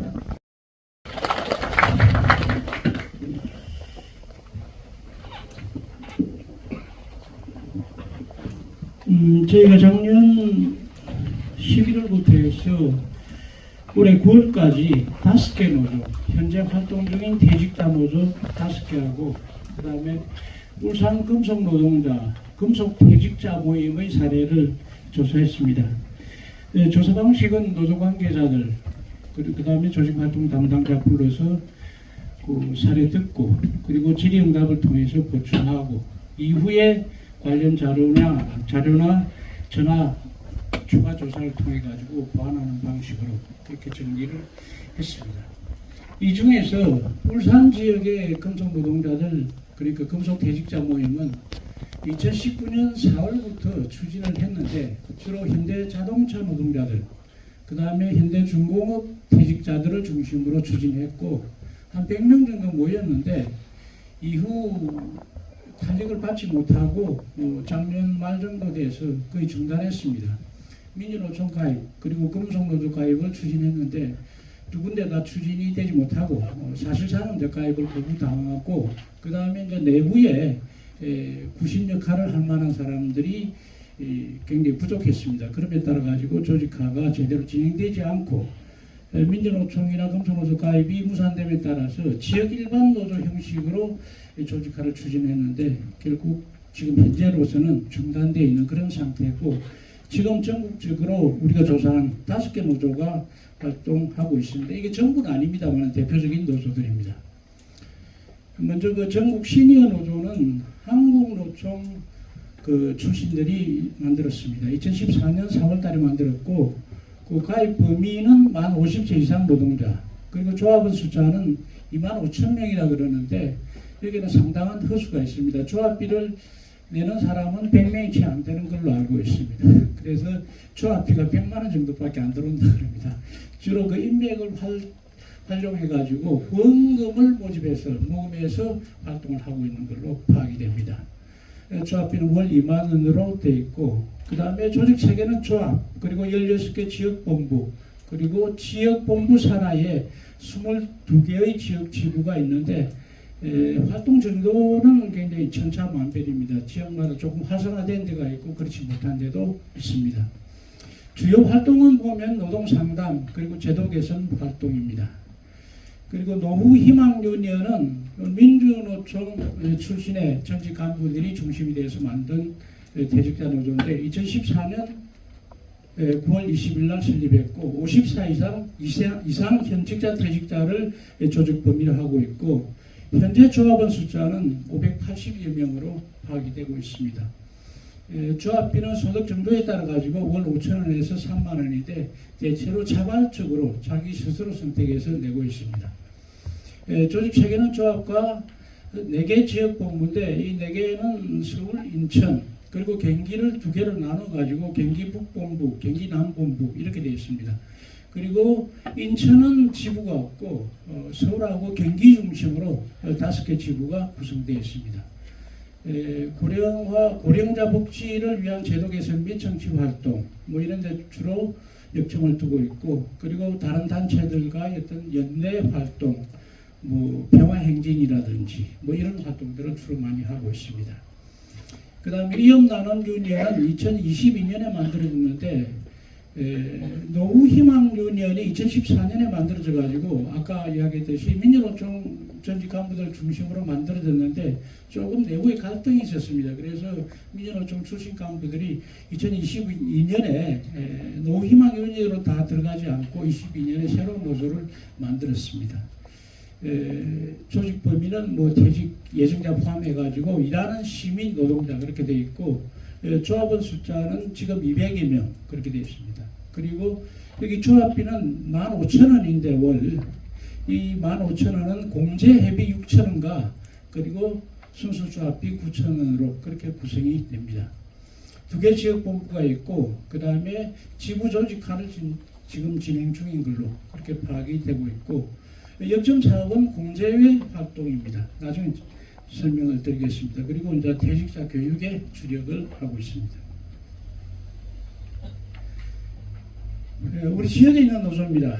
오늘도 오셨는데 그제기업 유니언 2022년 6월달에 결성이 됐고 55세 이상 그제 시민을 가입 범위로 하고 있습니다. 사용자가 아닌 이 시민들은 누구나 들어올 수 있게 되어 있고, 조합원 숫자는 130여 명, 그리고 조합비는 월 1만 원입니다. 범주로 보면은 아까 세계 노조가 전국 단위 노조라 그러면 그제기업 유니언하고 경남 신중년 인생 이모작 노조는 지역 단일 노조입니다. 그제기업 유니언은 민생 상담이나 교육, 취업 알선, 친목 활동에 주력하고 있습니다. 경남 신중년 인생 이모작 노조는 2022년 3월달에 출범했는데 50세에서 59세 경남 지역의 노동자로 구성되어 있고, 지금 현재 조합원 숫자는 30여 명이고 조합비는 월 1만 원. 그리고 역량을 강화하기 위한 소모임 활동, 조합원 교육에 주력하고 있습니다. 자세한 사항은 그 자료를 참고하시고 이 5개 노동조합의 활동을 한번 요약해봤습니다. 노후희망유니언과 울산 퇴직자 모임의 경우는 아까 이야기했듯이 민주노총 금속노조 가입을 추진했는데 사실상 거부당했고 현재도 상황은 달라진 게 없습니다. 울산 같은 경우는 특히 그 금속노조 가입을 추진했는데 뭐 선거권, 비선거권 문제 이런 게 쟁점이 되었던 걸로 확인됩니다. 노조마다 활동의 집중점에는 차이가 있습니다. 시니어 노조나 노후희망유니언 노조는 제도 개선 활동, 그리고 이업나눔 유니언은 공제외 활동, 그제이업 유니언은 상담 활동, 신중년 인생 인보장 노조는 소모임 활동을 통한 역량 강화에 주력을 하고 있다고 할 수 있습니다. 그 다음에 퇴직자 노조의 특징을 보니까 시스템보다는 소수 간부 활동가들의 역량에 의존하는 그런 측면이 강합니다. 그러다 보니까 연령상 또 간부진의 세대 교체가 현직자 노조들보다는 더 빨리 진행될 수밖에 없습니다. 그래서 조직의 안정성이 현직자 노조들에 비해서 굉장히 취약하다고 할 수 있습니다. 재정의 어려움도 조합의 안정성을 제외하는 가장 핵심적인 요인으로 자리 잡고 있습니다. 그렇기 때문에 퇴직자 노조가 빠른 기간에 조직의 기초를 다지기 위해서는 무엇보다도 활동을 주도할 수 있는 구심 역할을 할 수 있는 간부 진영을 꾸리고 필요한 유급 상근자, 사비를 감당할 수 있는 그런 재정을 확보하는 게 가장 중요하다라고 그렇게 확인이 되고 있습니다. 대체로 퇴직자 노조 관계자들은 조합원 숫자가 300명은 돼야 최소한의 그 활동을 할 수 있지 않느냐 그렇게 보고 있습니다. 퇴직자 노조에 속한 일반 조합원들의 노조 활동에 대한 관심과 참여는 아직까지는 좀 낮은 편입니다. 그렇기 때문에 이 활동의 모델을 정립하는 게 주요 과제입니다. 대중의 요구와 이해관계를 반영하는 활동 모델, 이걸 개발하는 게 퇴직자 노조의 주요 과제다 그렇게 볼 수 있고, 대체로 노조 관계자들은 정부, 지자체와 사회적 교섭을 통한 재취업 지원 및 고령자 복지 확대를 퇴직자 노조가 주력해야 될 활동으로 보고 있습니다. 그러니까 재취업을 한 그 퇴직 노동자들과 관계 있는 그런 관계 사업주들을 상대로 한 단체교섭, 투쟁 활동은 지금 퇴직자 노조가 안고 있는 취약한 역량, 그리고 퇴직자들의 어떤 정서, 퇴직자들이 대체로 그렇게 근로조건이 획기적으로 개선되는 걸 기대하지 않습니다. 국민연금도 받고 있기 때문에 그걸 좀 보완하는 그 방식으로 보완하는 정도로 보고 있기 때문에 그렇게 요구가 높지 않습니다. 이런 정서들을 감안할 때 당장은 활성화하기 어렵다고 보고 있습니다. 조직 확대와 관련해서는 면담자들은 대체로 낙관적으로 전망하고 있습니다. 우리 한국 사회의 빠른 고령화 속도, 그 다음에 고령 노동자의 어떤 처지, 이런 것들을 감안할 때 정치적 지형이나 그 다음에 노동운동 상황의 변화 같은 적절한 계기가 주어지면은 퇴직자 조직화에 가속이 붙을 것이다. 그렇게 전망을 하고 있습니다. 경로와 관련해서는 대체로 아까 설문조사에서도 확인이 됐는데 산별노조, 즉 금속노조 지역지부 산하의 퇴직자 지혜를 통해서 조직하는 것을 가장 바람직한 방안으로 보고 있습니다. 시사점입니다.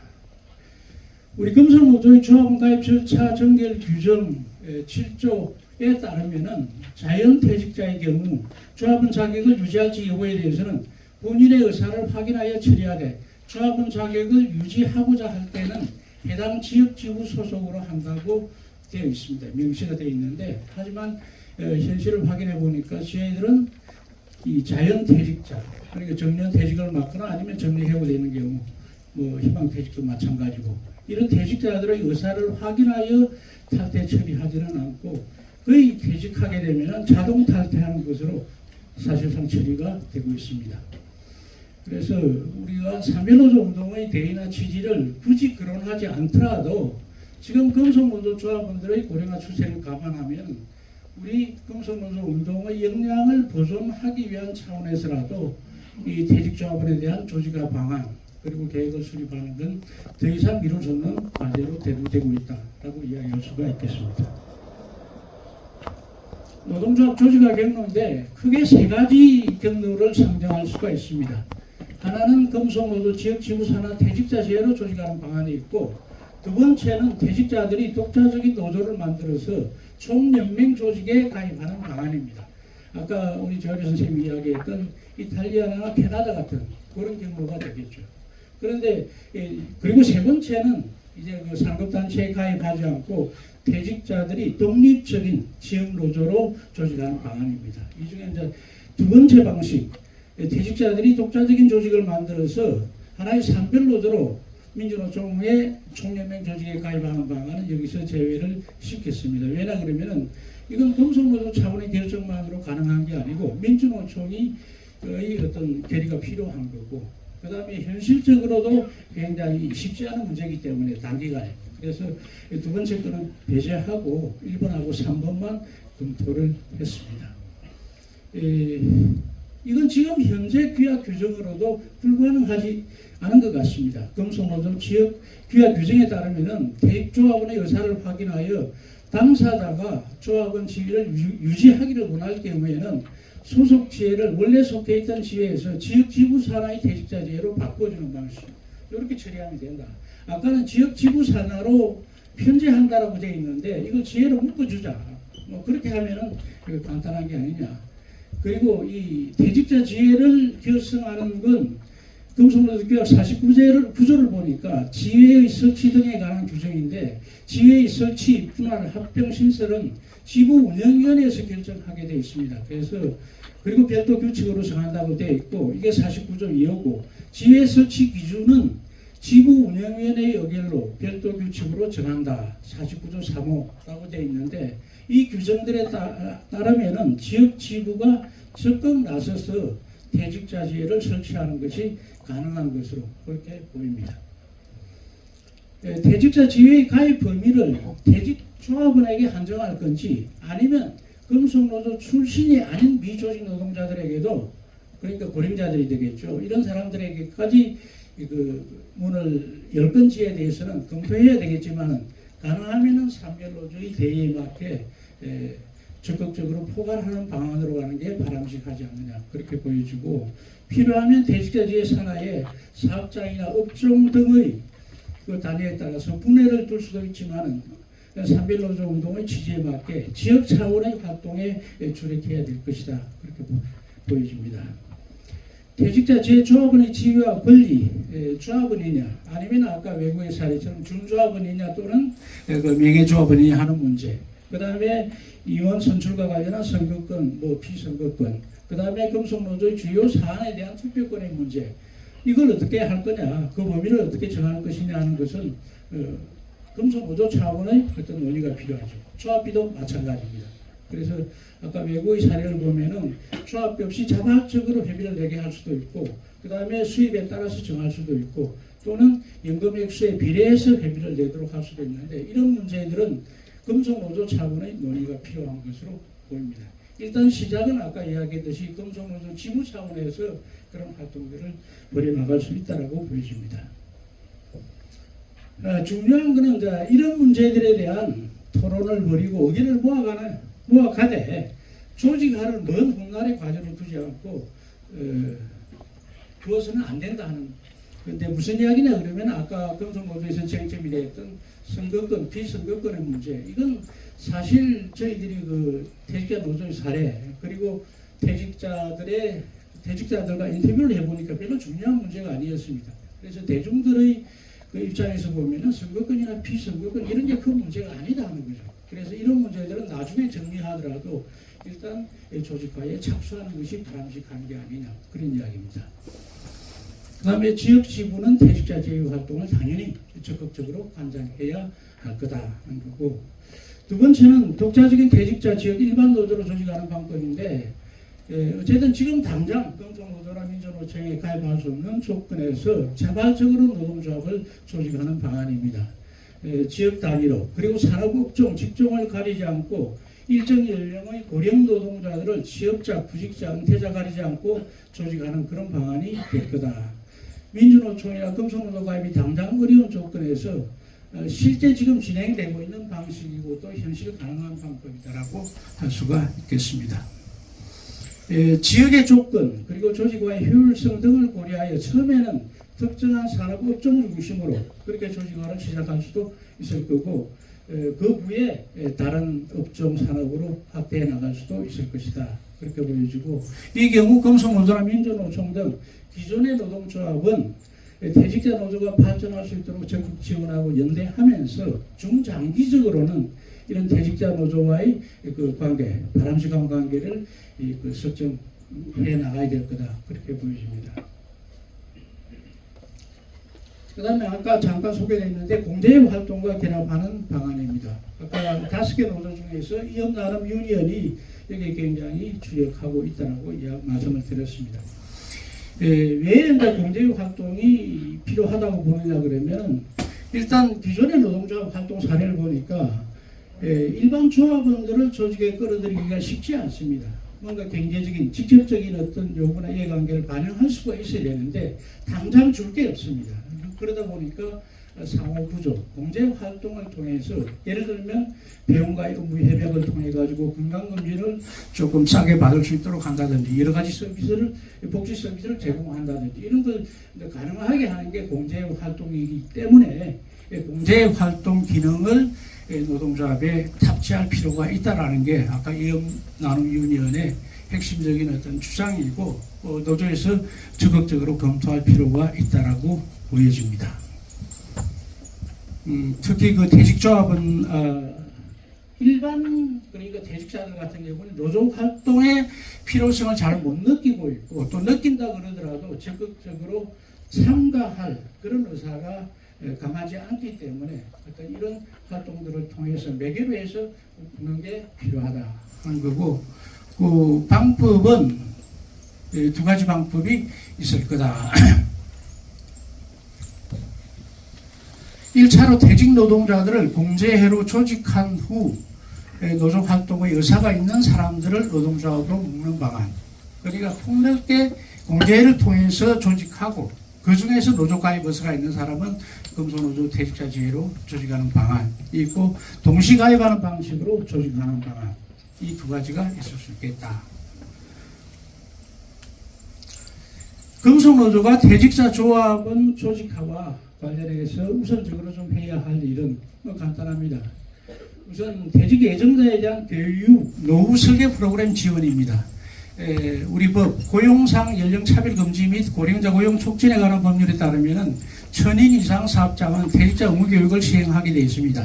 퇴직 예정자들에 대해서 직업 능력 개발 교육이나 아까 이야기했던 서비스 이런 것들을 지원을 하게 되어 있습니다. 그래서 노조가 이 교육 프로그램 그리고 강사 선정 등에 적극 개입해서 교육을 내실 있게 진행하고 그리고 퇴직자 노조의 필요성, 가입 절차에 대해서 교육하고 또 안내할 필요가 있다고 보여집니다. 더 확대해서 1000인 이상 사업장뿐만 아니라 금속노조 산하 전 지회에 단체 협약을 통한 퇴직 예정자에 대한 기업 차원의 교육 및 지원 프로그램을 제도적으로 확보할 필요가 있다고 생각합니다. 그리고 이런 일들을 하기 위해서 중요한 게 역시 사람하고 돈인데 퇴직자 조직화 활동 담당자 배치와 예산을 확보해야 된다. 지역지부 차원에서 담당 임원 그리고 집행위원을 배치하고 퇴직자 조직화 특별위원회와 같은 이런 기구를 꾸려서 일상사업으로 진행할 필요가 있다고 보여집니다. 이때 퇴직자 조직화 특별위원회는 각 지회, 지부산하 각 지회의 퇴직 예정 간부 활동가들도 참가시켜서 함께 사업을 논의하고 집행함으로써 향후 대중적인 조직화 사업의 토대를 마련할 필요가 있다. 그렇게 정리할 수 있겠습니다. 예, 제 발표는 이걸 마치겠습니다.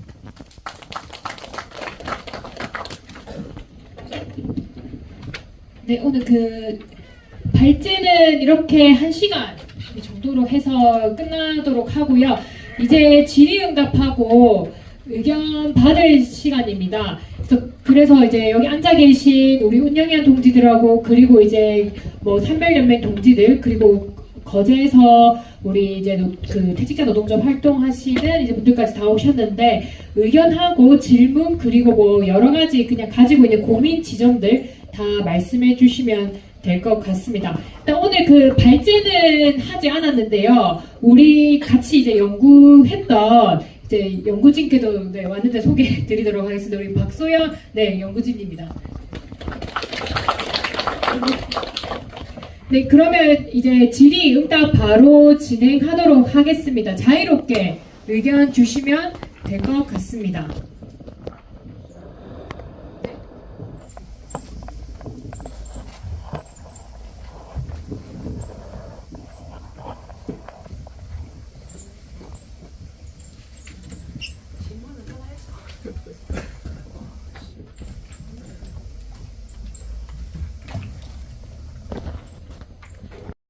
저에게 주어진 시간이 별로 없다고 빨리 끝내는 걸 지금 많이 오버해서 발표했는데 질문 시간이 아마 20분 정도가 가능할 것 같습니다.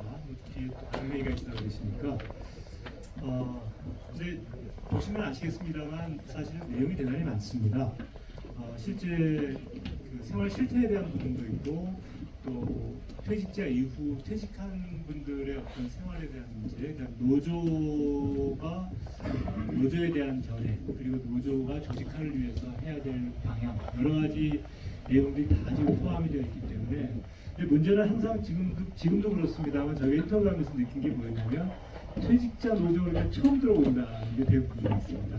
그러니까 퇴직한 사람이 노조를 한다는 거에 대해서 별로 생각해 본 적도 없고 그런 거를 고민해 본 적도 없고 지금부터 한번 고민해 볼게 뭐 이런 말씀들이었어요. 그래서 실제로 지금 오늘 참여하신 분들의 경우에도 지금 대부분 간부활동가로 일을 하고 계신 분들이지만 실제 퇴직자 노조에 대해서 진지한 고민을 많이 해보진 않으셨을 거고 아마 지금 퇴직자 노조 활동하시는 분들은 여러 가지 하실 얘기가 많이 있으실 것 같은데요. 그래서 편하게 퇴직자 문제를 과연 이렇게 놔둘 거냐. 실제 노조에서는 뭐 퇴직자 문제까지 어떻게 다 신경 쓰냐 이렇게 생각하시는 분도 상당히 많이 계시고 그래서 이제 또 저희가 연구를 하다가 보면은 그래서 제가 아까 처음에 서론에서 간략히 퇴직자 문제가 왜 중요한가라고 하는 걸 서론에서 간략히 말씀을 드렸었는데 우리가 지금 대규모로 지금 아까 발표도 있었습니다만 경남지부 30%는 아마 10년 이내에 다 퇴직하실 분들이고, 근데 이게 그냥 퇴직한다고 끝나는 게 아니라 사실은 주력이 빠져나가는 거기 때문에 운동의 연속성 문제도 있고, 퇴직하신 분들이 사실은 다 60이란 거예요. 60이면 앞으로 한 70까지 한 10년 이상 또 신체도 건강하고 정신도 그 강건하고, 그래서 뭔가 하고 싶어 하시는 분들도 많고 해야 된다는 의식도 갖고 계시는 분이 많은데 그럴 만한 틀과 조직이 없다. 그래서 뭔가 금속노조에서 노조 차원에서 어떤 방침이라든가 토론이라든가 방향을 좀 제시해주고 그럴 수 있는 장을 좀 마련해주면 좋겠다, 이런 얘기를 하시는 분들 상당히 많았고, 퇴직한 이후에 뭘 하고 싶은데 도대체 뭐 한 번도 연락받은 적이 없다, 이런 얘기도 많이 하셔서 금속노조 경남지부가 지금 계속 뭐 몇천 명씩 나가시는 퇴직하시는 분들에 대해서 어떤 관점, 어떤 방침을 가지고 그분들에게 어떤 역할을 맡기고 그분들을 위해서 뭔가 할 수 있는 일은 최소한 해야 되지 않느냐, 이제 이런 차원에서 이들이 이제 발제를 드렸습니다. 자, 그래서 뭐 다시 또 질문해 주시고요. 예.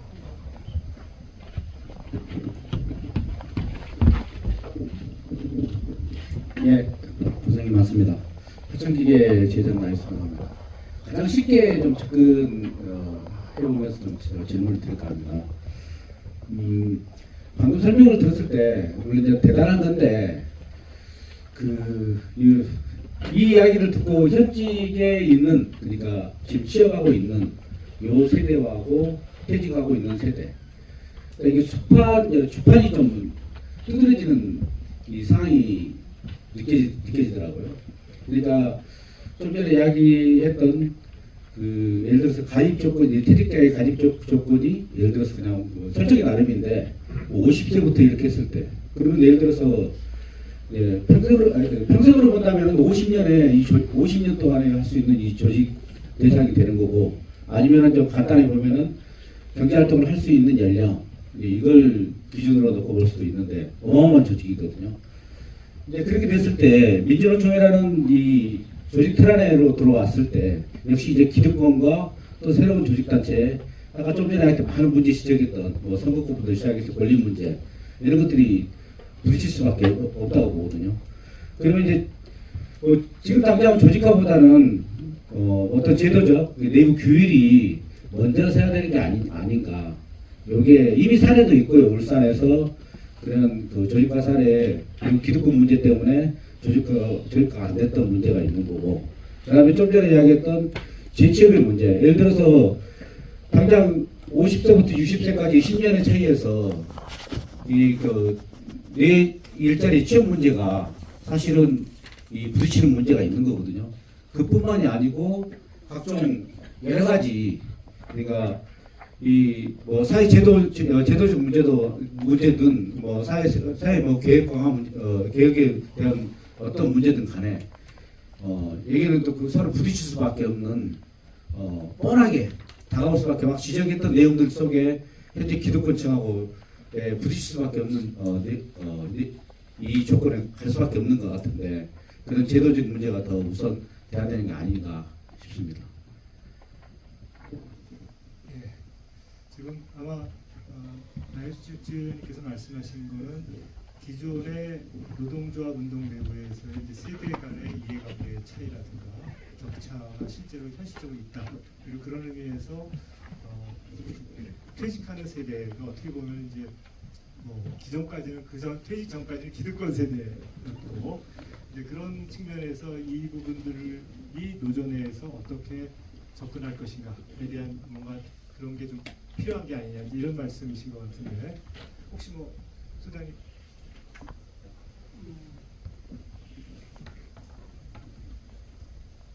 아까 울산 사례를 이야기했는데 실제 쟁점이었던 선거권 피선거권 문제가 아까도 말씀드렸지만은 우리 퇴직자들 같은 경우에 일반 종합원들은 별로 그게 중요하지 않습니다. 선거권을 주지 않더라도 큰 문제가 안 된다는 거죠. 그걸 바라지도 않고 오히려 이제 아까 재취업이나 알선이라든지 여러 가지 이제 고령자 복지 이런 것들이 중요할 거고, 그걸 퇴직자 노조가 실제로 어느 정도 해결해 줄 수 있느냐, 모아낼 수 있느냐, 이게 중요한 거죠. 그런데 그런 제도 개선을 하기 위해서라도 조직화가 되어야 되는 거죠.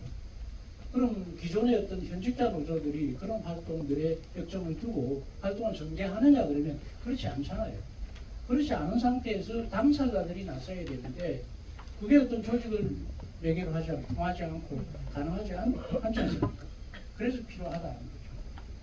그래서 퇴직자들이 우선적으로 일단 나설 수 있도록 조직화에 팔을 깔아주는 역할을 그런 기존의 노조, 특히 이제 금속노조 같은 경우에 할 수 있어야 되고, 아까 현실을 보니까 실제로 방치되어 있다. 우리 노동조합의 규약 규정에는 분명히 그걸 갖다가 조합원들의 의사를, 퇴직하는 조합원들의 의사를 물어서 지구에 편지하게 돼 있는데도 불구하고 그런 절차를 밟고 있는 지회들도 없는 걸로 알고 있습니다. 또 이런 데 대한 어떤 각성들은 저는 필요하다고 생각합니다. 좀 구체적인 방안들은 앞으로 노조 차원에서 계속 논의해 가야 되겠지만 우리가 할 수 있는 것들, 그리고 본격적인 조직화에 이전에 해야 될 일들에 대해서는 지금 당장 할 수 있는 것들을 해야 된다. 지구 차원에서라도 그런 이야기입니다. 예, 말씀하시죠. 예.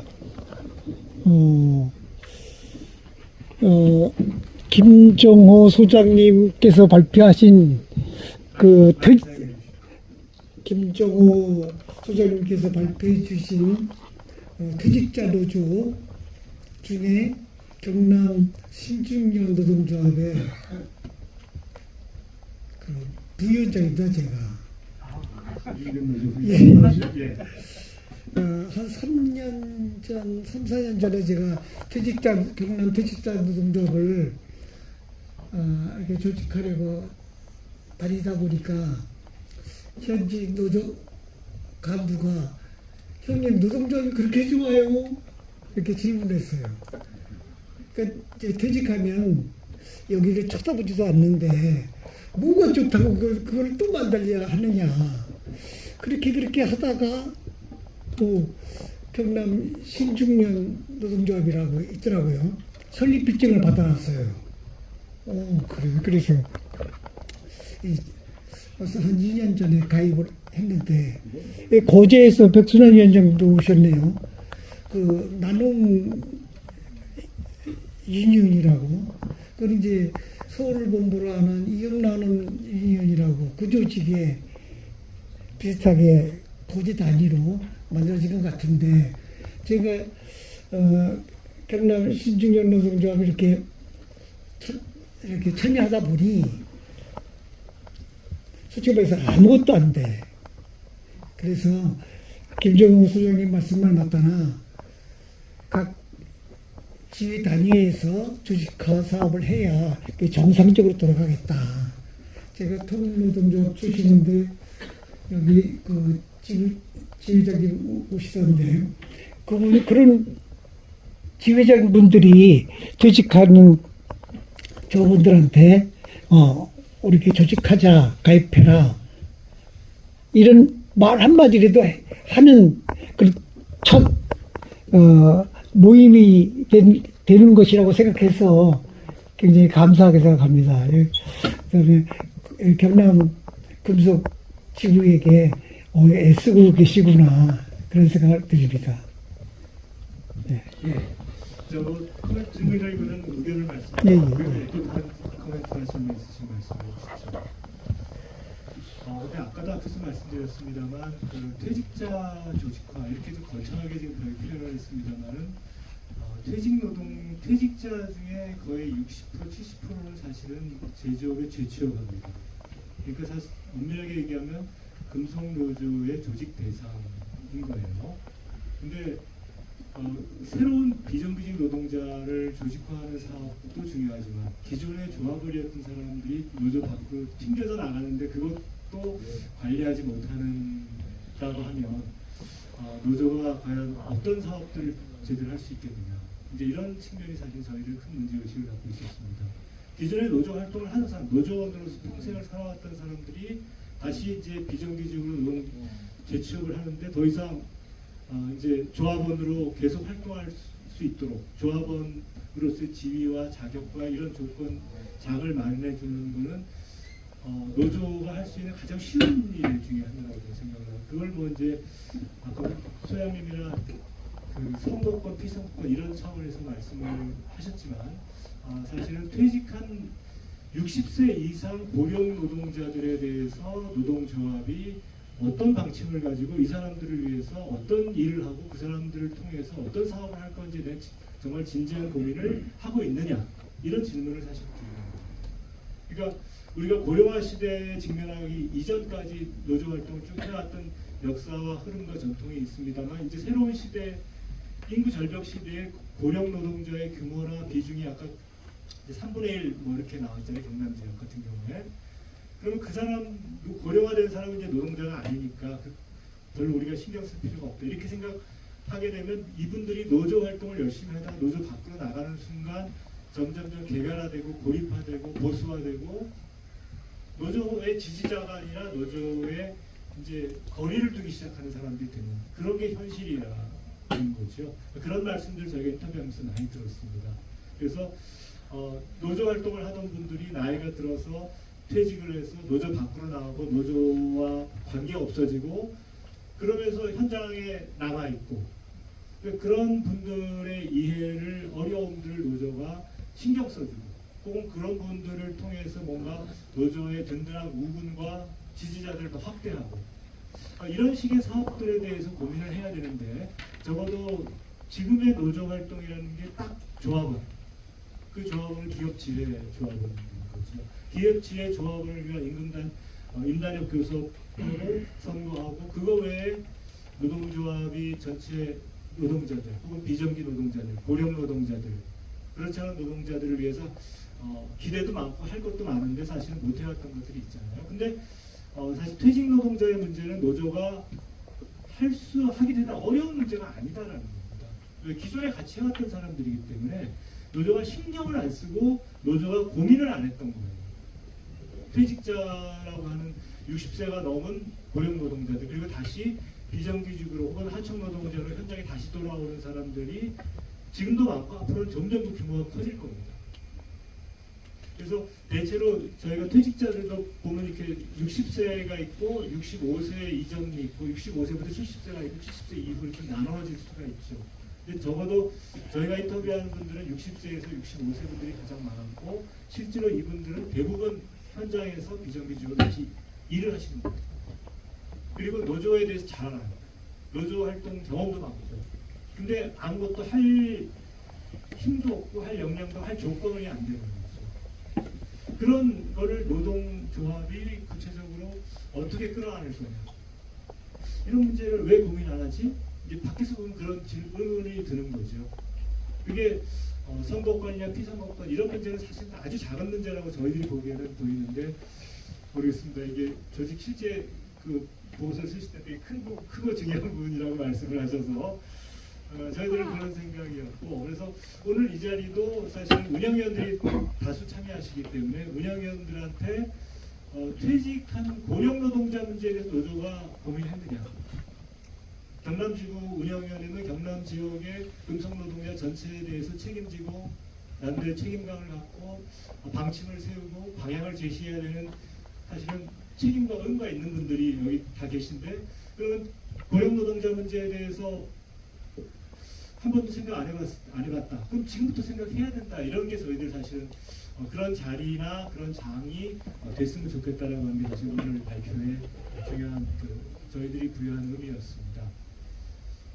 네, 시간이 지금 뭐 거의 한 5분 정도밖에 안 남았는데 혹시 뭐 한분 더 말씀하시죠.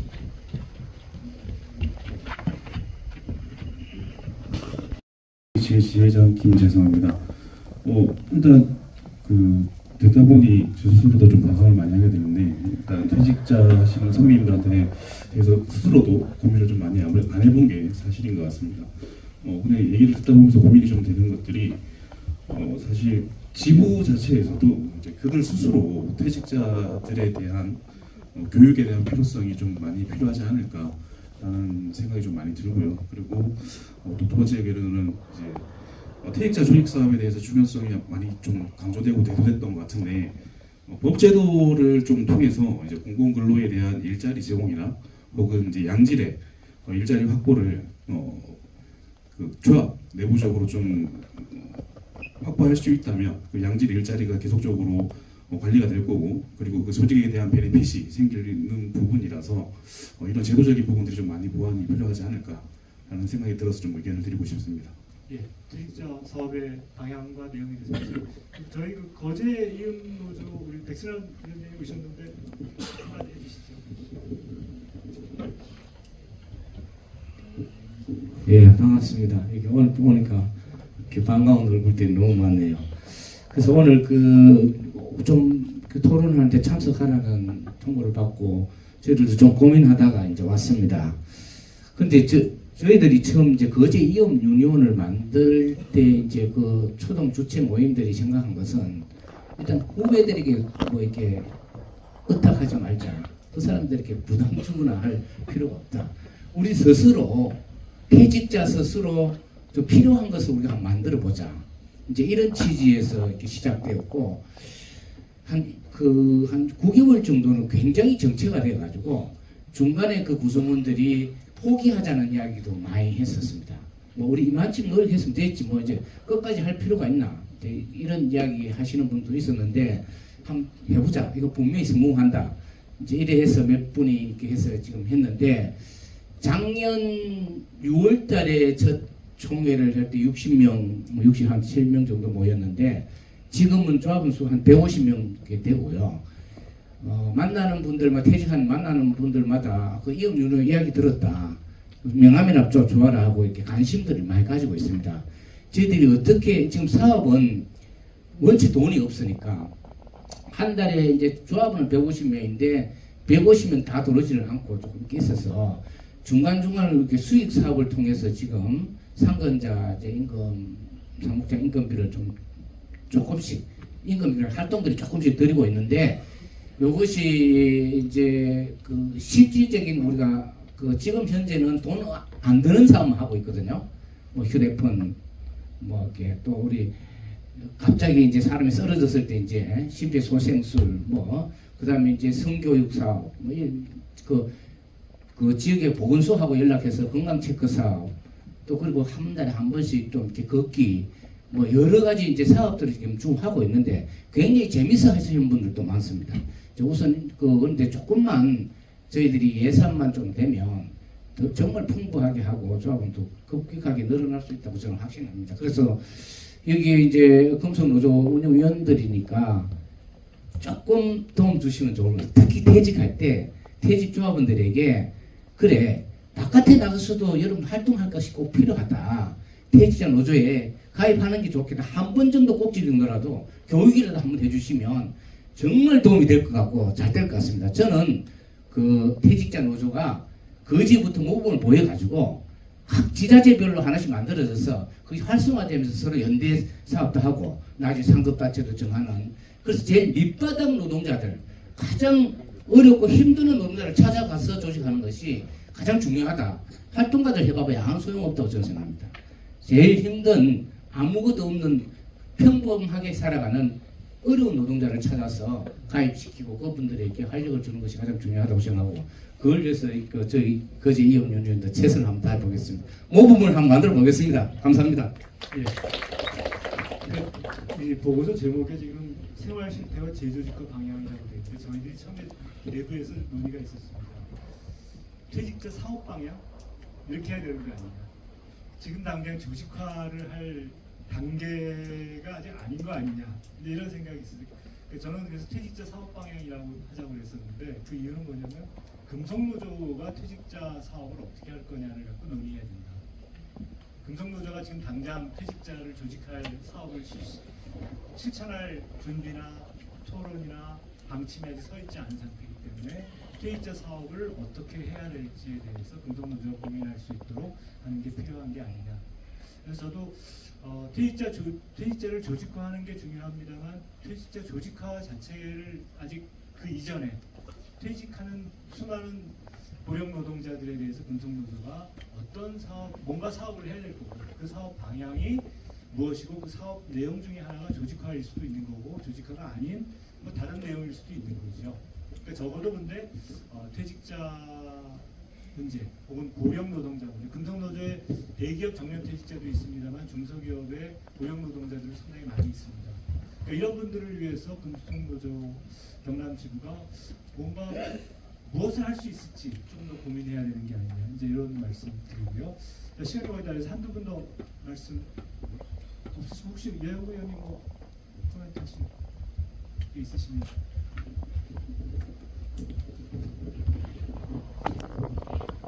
네, 오랜만에 뵙겠습니다. 여영국입니다.